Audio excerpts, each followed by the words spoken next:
我叫董潮，英文名叫 Coleman。琴日呢，因為參加升旗隊嘅比賽啦，所以呢，我就冇辦法出席，趕唔切，所以我淨係參加咗星期日嘅情緒 CEO 啦。咁我喺個比賽攞到2等獎，都好開心啊！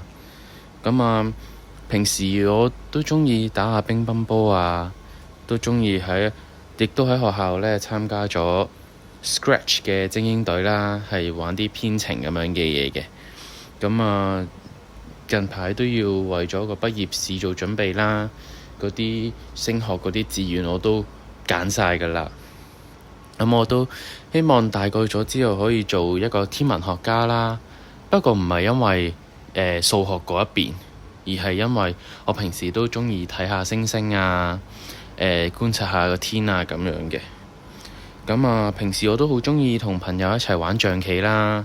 而我呢，係裏邊最勁嗰個嚟嘅，亦都會同朋友玩下啲手機 game 啊、電腦 game 啊，多數都係玩平板嘅 iPad 啦。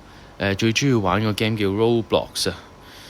都想試下玩扭計骰嘅，但係不過呢，因為太悶啊，所以我就冇玩到啦，最後。